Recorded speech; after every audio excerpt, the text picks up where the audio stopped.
Chapter 7 of Superfudge. 7. A very cultured bird. Every day, Fudge brought home paintings from his kindergarten class. Mom hung them on the wall in the kitchen. One night she said, Fudgy, you're doing so well in school, I'm going to get you a special treat. What would you like? A bird, Fudge said, as if he'd been thinking about it for years. A bird? Mom repeated. Yeah, my very own bird. A bird, Dad said, scratching his new beard. I was thinking more in terms of a yo-yo, Mom said. I have a yo-yo, Fudge told her, but I don't have a bird. I don't see why we can't get Fudge a bird, Dad said. It might be nice for him to have his own pet. But Warren, Mom said, do you really think he's ready for his own pet? Yes, Dad said, I do. Well, Mom said, and I could see her thinking it over. If it's all right with Daddy, then it's all right with me. And he can sleep in my room, right? Fudge asked. Yes, Dad said. On my bed? No, Dad said. Birds sleep in cages, not beds. But I would be very careful, Fudgy said. I would keep him under the covers with me. Birds can't sleep in beds, Mom said. Why not? Fudge asked. Because they like to sleep standing up, Mom said. They do? Fudge asked. Yes. I think I'll try that tonight, Fudge said. People lie down to go to sleep, Dad explained. Birds stand up. That's just one difference between people and birds. Another is that birds can fly, right? Fudge asked. That's right, Dad said. Someday I might be able to fly, just like a bird. Don't count on it, I said. But he wasn't listening. He was dancing around Tootsie's high chair singing, My very own bird, bird, bird. Da ba, Tootsie said, tossing her rattle to the floor. That's her latest game. She throws down toys, then screams until one of us picks them up for her. As soon as she has them back, she throws them down again. Some game. Also, she's teething, so her gums are sore, so she screams a lot. She has this plastic teething ring that we keep in the freezer for her. She likes to bite on it. The cold numbs her gums. The truth is, she'll bite on anything she can get into her mouth, including her toes. I keep telling Mother it's not a good idea to let Tootsie grow up with her feet in her mouth. My mom says it's just a phase and that she'll get over it. She even took out the family photo album to show me a picture of myself when I was about Tootsie's age. I had my toes in my mouth, too. I've asked Mom to get rid of that picture, along with the one of me naked holding a broom. If that one ever got out, I'd never hear the end of it. Fudge asked Mom if he could bring Tootsie to school for show and tell. He wanted to repeat his lecture on how babies are made for his kindergarten class. Mom phoned Mrs. If, who thought it was a wonderful idea, but before they went ahead with it, Mrs. If had to check it out with Mr. Green. Mr. Green said, absolutely not. So that was the end of that.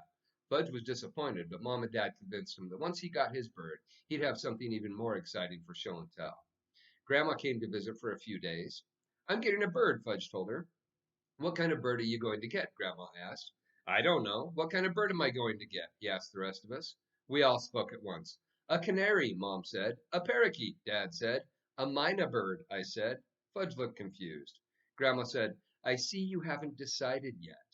Mynah birds can talk, I said. A talking bird? Fudge asked. Yes, you can teach a mynah bird to say anything, I added. Anything? Fudge asked, and I could tell what he was thinking. Well, almost anything, I told him. A talking bird, Fudge said, smiling. Fudgy's going to get a talking bird. Now, wait a minute, Dad said. We haven't decided on what kind of bird we're getting. I was thinking in terms of a nice blue parakeet. You can train a parakeet to fly around a room and land on a stick. And I was thinking in terms of a pretty yellow canary, Mom said. Canaries can sing. They make everyone feel happy. That's nice, Fudge said. Mommy can get a canary, and Daddy can get a parakeet, and Fudgy can get his mynah bird. We're only getting one bird, Mom told him. Oh, Fudge said. Then I guess Mommy won't get her canary, and Daddy won't get his parakeet, because Fudgy's getting his mynah bird. Pita says they can talk, and he knows everything. Mom and Dad looked at me. Well, how was I supposed to know you wanted a canary? I asked Mom. And that you wanted a parakeet? I asked Dad. You never mentioned it before. It should be very educational for Fudgy to have a mynah bird, Grandma said. If I teach him to talk, he might teach me to fly, Fudge said, flapping his arms. Tootsie hiccuped, then started crying. Who wants some home-baked cookies? Grandma asked as she lifted Tootsie out of the high chair and patted her on the back. Grandma is very good at changing the subject. The next afternoon, when I got home from school, the car was gone and the house was quiet. I went upstairs and was on my way to my room when I heard something funny coming from Tootsie's room. Her door was just open, just a crack, and I peeked in. There was Grandma, barefooted, dancing in circles with Tootsie in her arms. She was singing, "Toot, toot, Tootsie, goodbye. Toot, toot, Tootsie, don't cry. The choo-choo train that takes me, la-da-dee-dum-da-da-da-da-dee-dee, kiss me, Tootsie, and then..." Hope you liked my singing. "Hi, Grandma," I said, opening the door all the way. "Oh, Peter." She stopped and her face turned red. "What were you doing?" I asked. "Dancing," she said. "Tootsie likes to dance, you know." "No, I didn't know." Tootsie grabbed a handful of Grandma's hair and screeched with delight. What was that song you were singing?" I asked. "Toot, toot, Tootsie, goodbye," Grandma said. "You mean there really is such a song? You weren't making it up?" "Certainly not. It was very popular back in, let's see. Oh, I can't remember the year, but it was very popular." Tootsie bounced up and down in Grandma's arms, wanting more. Grandma passed her to me. "Here, you try it now." "Me?" I said. "You want me to dance with Tootsie? Why not?" "Grandma, I'm in the 6th grade. I don't go around dancing with babies in my arms." "Why not?" "Well, because..." "Come on," Grandma said. "I'll sing, you dance." And she began her song again. "Toot, toot, Tootsie, goodbye. Toot, toot, Tootsie, don't cry." I twirled around and around with Tootsie in my arms, and Grandma was right. She loved it. She screamed and laughed and threw her head back, and pretty soon I was laughing too. And all three of us were having a fine old time when Fudge appeared at the door and said, "What are you doing, Peeta?" I looked over, and Mom and Dad were standing there too. "Oh, I was, dancing," Grandma said. "Tootsie likes to dance, so we were dancing with her." She found her shoes under Tootsie's crib and stepped into them. I put Tootsie down in her infant seat and smoothed my hair with my hands, ready to explain that it was Grandma's idea, that I was just going along with her. But it turned out that I didn't need to explain anything, because nobody seemed to think it was strange that I was dancing with Tootsie, or that Grandma was singing her Toot Toot Tootsie Goodbye song. "Guess what?" Fudge said. "What?" Grandma asked. "I saw him. I saw my mynah bird." "Where?" I asked. "At the pet store," Fudge said. "We're going to bring him home tomorrow. They had to order a cage. He's all black with yellow legs and a yellow nose." "Yellow Bill," I said. "Nose, Bill, who cares?" Fudge said. "And he can talk." "What can he say?" "He can say hello in French." "In French?" I asked. "That's right, in French," Mom said. "He's very cultured." "And I've already named him," Fudge said. "What did you name him?" Grandma asked. "I expect him to say Pierre or Jacques since he speaks French." "Uncle Feather," Fudge said. "Uncle Feather?" I said. "Yes, Uncle Feather," Fudge said again. "Isn't that a good name for a bird?" "It's, unusual," I said. "And interesting, right?" Fudge asked. "Oh, yes, definitely interesting," I told him. "It's a real privilege," Fudge said, "isn't it?" "No, it's not a privilege," I told him. "It has nothing to do with privilege."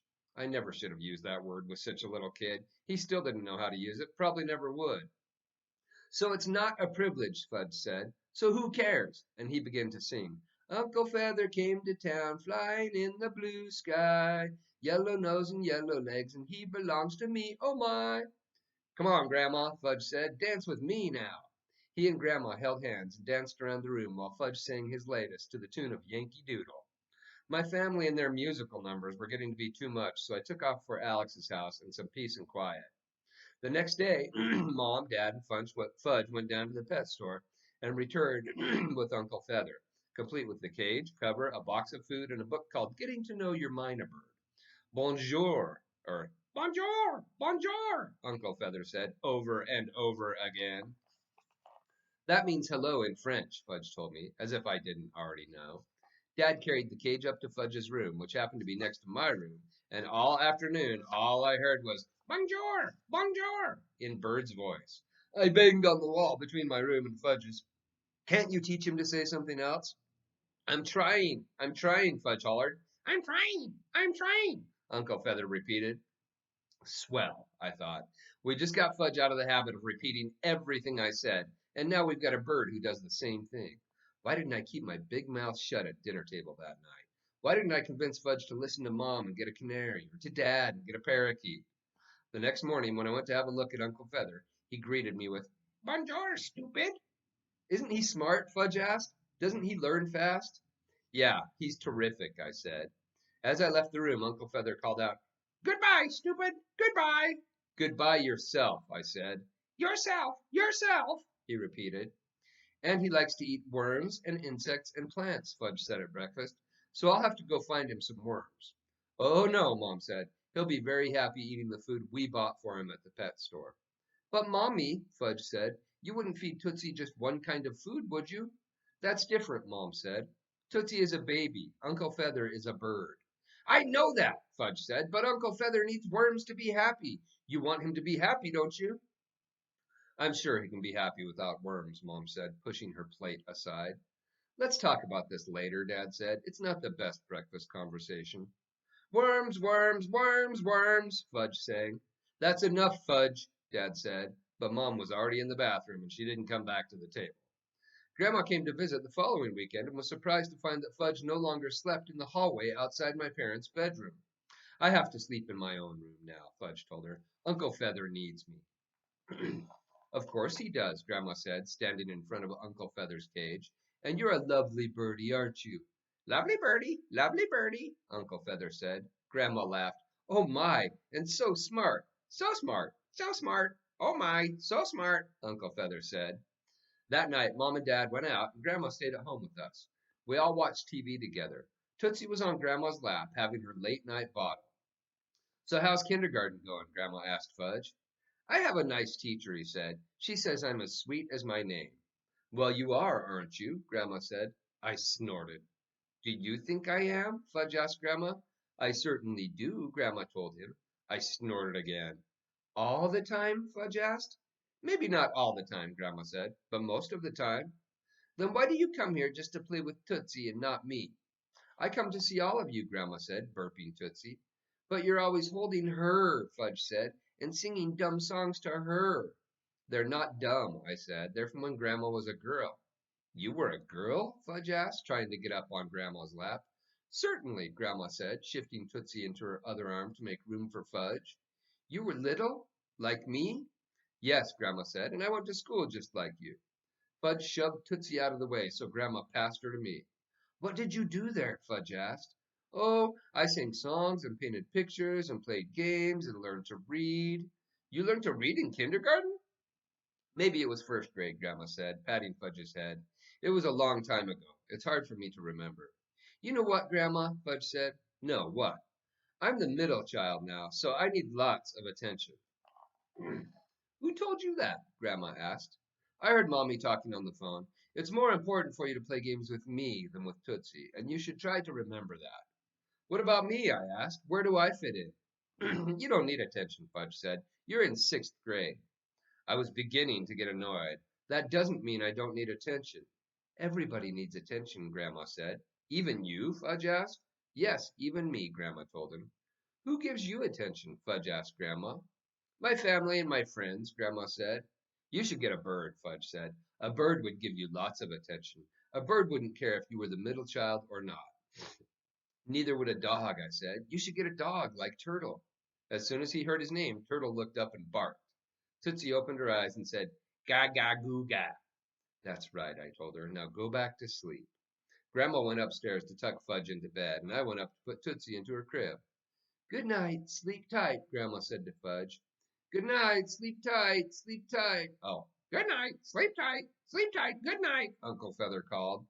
Grandma dropped the cover over his cage.